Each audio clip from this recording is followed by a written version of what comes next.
What is online advertising fraud? Over the last 10 years, one of the main topics I have covered is advertising fraud. Over and over again, fraud keeps on popping up in the industry, both from small players to major players. It seems that no matter how much the industry matures, how much technology is created, fraud is a significant issue that siphons both money and confidence away from the industry. I've written about banner farms, click fraud, lead faking, IP spoofing. You name it. My friend Ben Edelman, famed attorney and Harvard researcher, has made it his life to cover issues in interactive advertising and has exposed complex schemes that boggle the mind.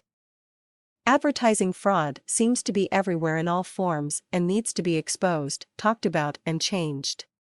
However, as much as there are obvious kinds of fraud, there are sometimes more nefarious methods of fraud that are not always classified by fraud but still affect the industry significantly and need to be talked about. Someone recently made the ridiculous argument to me that the word fraud was used too often. Their argument was that certain types of fraud were more mistakes of misclassification. They argued that in the performance marketing world, creating leads from non-approved sources wasn't generally fraud, but more of a quality control issue.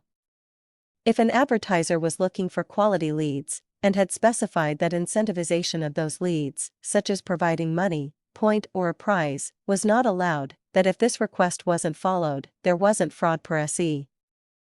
I disagreed, and continue to disagree completely with this and believe the entire thought process that goes behind it to be flawed completely. One could claim that this belief was limited to just that person, or a few people, but I've found that many people in our industry unfortunately believe this, and it's hard to change their opinion. Let's make this very clear. It is my belief that an advertiser who pays for advertising, whether it's branded CPM or performance-based CPA or CPL, is completely entitled to get exactly what they pay for in entirety.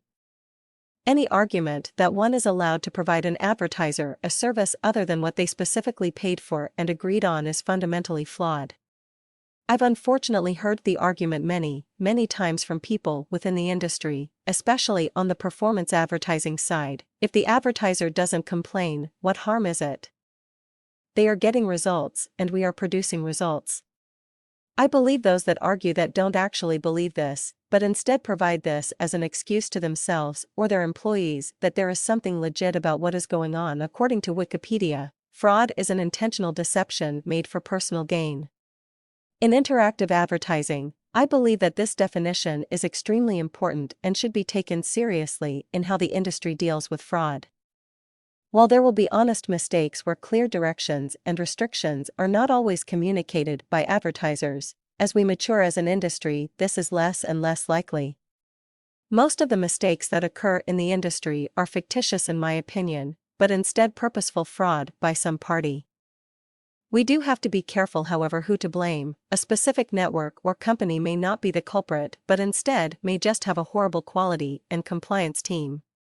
In this case still, we need to somehow hold accountable those companies that seem to have problems over and over again and blame it on third parties. Are they actually that incompetent, or are they purposely ignoring obvious sides of fraud and deception in order to benefit financially?